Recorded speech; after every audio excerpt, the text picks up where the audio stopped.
Hi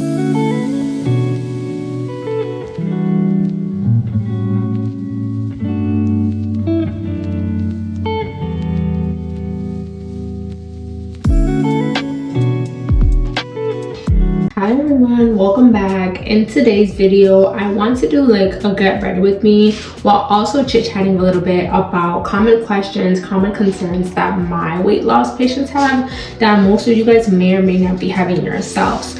So I hope to give you guys a little bit insight on not only my skincare routine but my typical morning, but also answer some of your questions. So without any further explanation, let's get to it.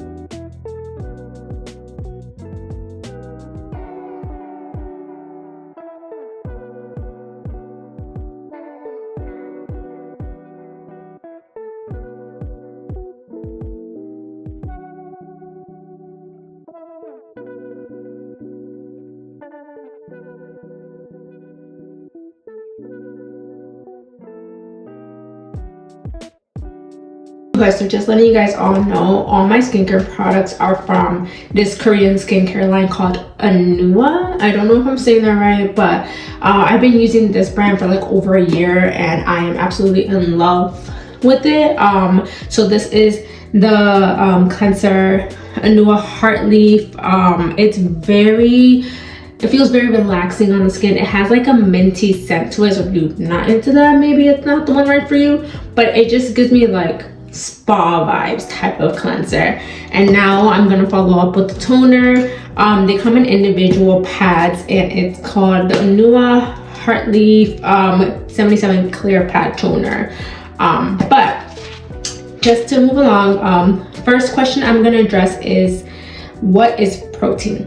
And I know that may be like, what do you mean everybody knows what protein is? Not exactly. So a lot of my patients, especially the ones I've noticed that come from Latino background like me or come from different backgrounds in general, don't know exactly what protein is. So when I tell them, okay, you have to go on a high protein diet, they're like, okay, so what am I supposed to eat?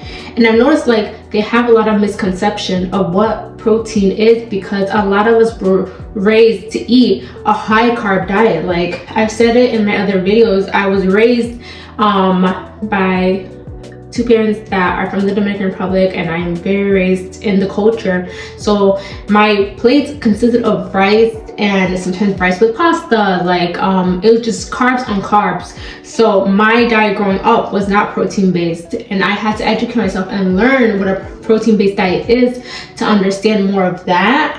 So when people of different backgrounds of Latino, African descent, etc. come to my clinic, they have those questions too, like what exactly am I supposed to eat now? And I have to explain to them what their plate should consist of and what exactly are good protein sources that they can use. This is this is not from Anua. I don't exactly know what brand I got this from, but this is a vitamin C serum. Guys, use your vitamin C. It's so beneficial for your skin and also it just gives your skin like a nice glowy effect. But anyways, back to protein.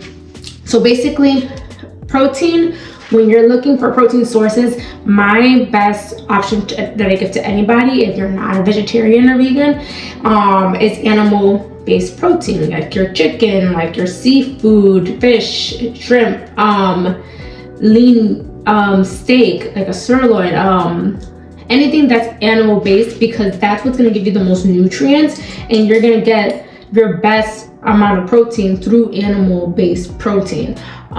So I always try to tell them also that you don't have to eat chicken breast every day. I know in my past videos when I was on my cut, I ate chicken breast all the time, but I enjoyed it. Like it was not something that was like terrible for me, but a lot of my clients, they're like, I am so sick of eating chicken breast, I can't do this anymore. And I'm like, okay, eat something else that's not chicken breast. Like you can eat fish, you can eat steak, you can eat shrimp, you can eat scallops, you can eat I don't know, tuna. Like there's so many animal-based proteins that you can eat. It doesn't have to be chicken breast every day. And I feel like sometimes we minimize and our thoughts and only think of one animal-based protein source when really there's so many options. So basically when you think of protein, think animals, think animal-based protein, and simplify as that if you don't know exactly where to get your protein source from. And then there are other protein options like eggs,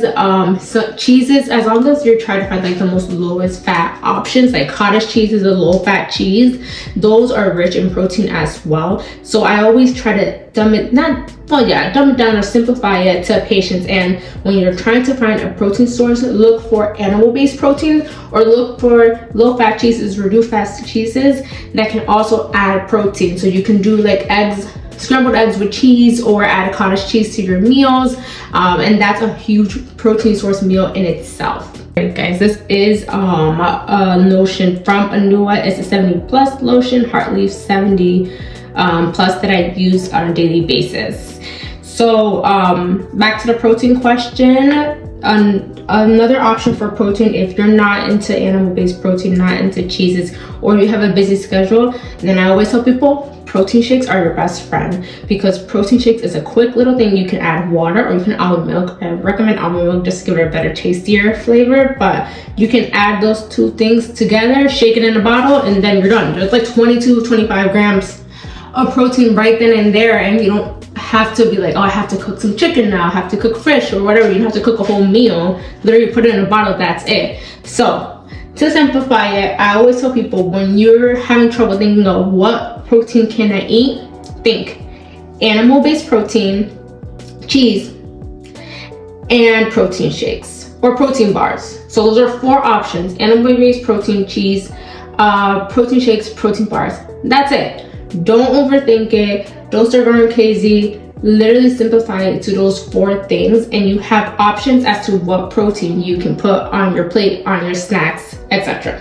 Okay guys, so now we're gonna move on to our SPF, and something that I've always told you guys: wear your SPF.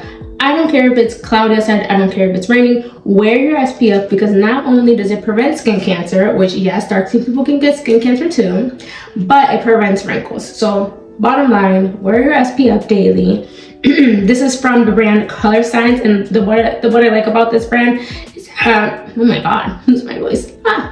When you put it on your skin, it has like a white coat appearance, but then as you blend it in, it starts in the shade that you pick. So mine's in some, like, I think it's like in a tan gold shade. I can't remember what shade I picked, but I also add on top of this e.l.f.'s bronzing drops to give my skin like a nice little glow to it. But anyways, we're gonna go on to question number 2, or a concern that many of my patients ask, is why emphasize muscle?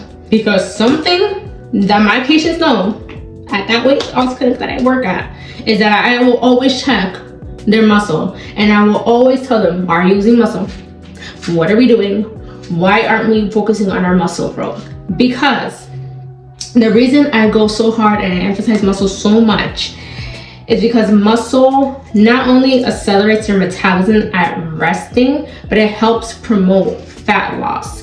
Because when you grow your muscles, you are accelerating your metabolism. You're telling your metabolism, I need to work now. So even when you're sleeping, your body is burning fat. And I have noticed this countless of times with my patients. When their muscle grows, their fat goes immediately down. So I noticed, like, sometimes, for example, a patient will grow 2 pounds in muscle and lose those 2 pounds exactly in fat, and patients like, oh my god, this is amazing. I'm like, yeah, that's why I'm emphasizing grow your muscles, do resistance training, eat your protein. Because not only will you be toned, but you will be leaner as well. So every single time my patients come in, I'm checking their muscle mass. I'm making sure that they're not going down in muscle, that they're always going up, or at least remaining stable in their muscle mass, because that will ensure for me that you're also losing fat. I don't have to worry about your fat percentage, because I know that as you continue to grow muscle, your fat will also go down. Alright, so I'm pretty much done with my skincare routine, so I'm just gonna move on to my makeup right now. But I'm gonna move on also to my third question or concern that most patients have, which is why am I retaining water when my muscle grows? Because a lot of my patients freak out when they see their muscle go up, their fat goes down, but now they're retaining water.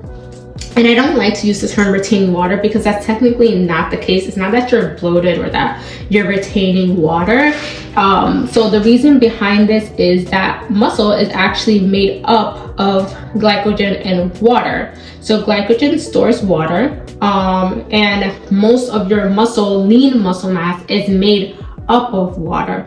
So what happens is when you're growing muscle, you're gonna have more water because your muscles are made up of water. So there's water in your muscles. And now when you step on that scale, it's gonna show as if you are retaining water. Really, it's just your muscle mass is growing. Also, in addition to that, a lot of my patients that I have, I don't make them, but I try to recommend them to take creatine because, well, I can make a whole different video just about creatine and its benefits. But most of my patients take creatine, and what creatine does, to sum it up, it pulls water into your muscles to make them more hydrated. So that's another reason as to why a lot of my patients have increased water retention, because now they're taking creatine. Muscle is made up of water and glycogen, and now they're taking creatine and more water is pulled into their muscles. And a lot of my male patients, they could care less. They're okay. As long as their muscles growing and their fat's going down, they're good. But my female patients, they have a hard time going through this. Like, they do not care. They want to see that scale go down. They don't care that they're getting less fatter. They don't care that their muscles growing. They're like, why is my water weight going up? Why am I bloated? And I'm like, guys, stop focusing on that number on the scale, because when their water goes up, then that number on the scale goes up because now their muscle's up, their water's up, and they don't care if the fat percentage is going down. They're like, I'm not losing weight. So that's a whole other topic on body composition and water retention and muscle. But basically, if your muscle is going up and your fat is going down and you're having a little bit more water weight, do not freak out. Like, you are fine. You are headed in the right direction. You are doing what you're supposed to be doing. We want to see that. We want you to have more muscle. We want you to have less fat. And if you have a little bit of water weight, oh well. You're not gonna have a bloated experience. You're not gonna have a bloated appearance. You're gonna look more toned, less fat. And a lot of my patients that have that kind of body composition, they'll tell me, like, I feel better than I've ever done before. Like, I feel way leaner. Like, my clothes are feeling better. Like, they're not feeling bloated because they understand that now their body is changing in a good way. Even though that number on the scale is going up, their body is looking better than has ever been before. So now I'm gonna move on to my last question, which is, why am I on GLP-1 and still not losing weight? Or better yet, why am I on a GLP-1 higher dose and it's not working? That's what I get from a lot of patients. So at the weight loss clinic that I work at, we do prescribe either compounded semaglutide that is at the office, or we prescribe Zepbound or Wegovy, because those are the semaglutides approved for weight loss. Ozempic, Mounjaro, they're originally FDA approved only for diabetes. So we do Wegovy, Zepbound, or the compounded semaglutide that we have. But I have patients that are on the higher ending dose of those injectables, and they get frustrated. They're like, why am I still not losing weight if I'm on these injectables? Like, isn't it supposed to be working? And what I tell most of the patients is that, listen, these medications are a tool. You still have to do the homework for it. So a lot of the patients, I have to educate them that there is nothing in these injectables to help you lose weight. How the injectables work, they slow the gastric emptying in your body, which is why you feel fuller. That's it. That is all it's going to do. It helps you stay fuller. And what I tell people, this is a great tool for people who have a hard time controlling their appetite, who have a hard time with reducing their portions. Like, this is a great tool for that. And I am not against any of these injectables. I think they're a great resource for people who need that help, who need help with control. But you have to understand there's nothing magical in it that's going to help you lose weight. You have to do the homework as well to help yourself lose weight. And I feel like a lot of patients have this misunderstanding that if they're on these injectables, that's it. They're just going to automatically drop pounds like this, and that's not the case.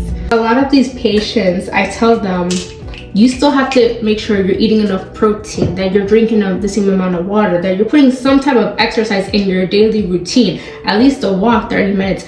But I have a lot of patients that, not frankly, but they're not doing the work that they need to do. They just think the injectables are just going to do everything for them. And then they get frustrated when they're not losing weight. So if you're one of these people that are on the higher dose of semaglutides and you're still not seeing weight loss, then honey, think about what you're doing. Okay, it's time to self-reflect. Am I putting in the work, or am I just putting all the weight and all the dependency on that semaglutide and not changing my eating patterns, not exercising, not trying to make any change at all to help myself lose weight?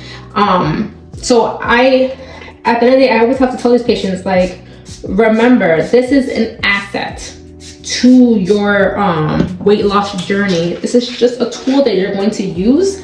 But if you don't change your eating patterns, if you don't put the effort, then you're not gonna see any results. You are going to stay the same, because as Einstein said himself, well, I think it's Einstein, insanity, oh my god, I can't remember the quote. Something about if you keep repeating the same steps, it's called insanity.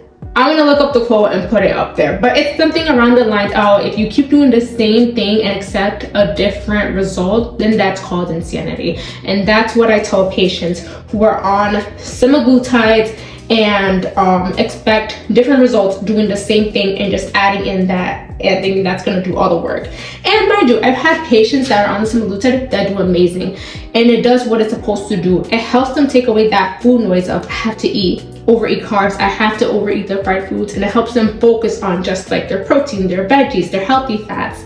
And they do amazing on the semaglutides because they are changing their eating habits. They're walking daily, they're focusing on high protein, they're doing what they need to do, and just using the semaglutide as what it is, a tool to help them in the process of weight loss.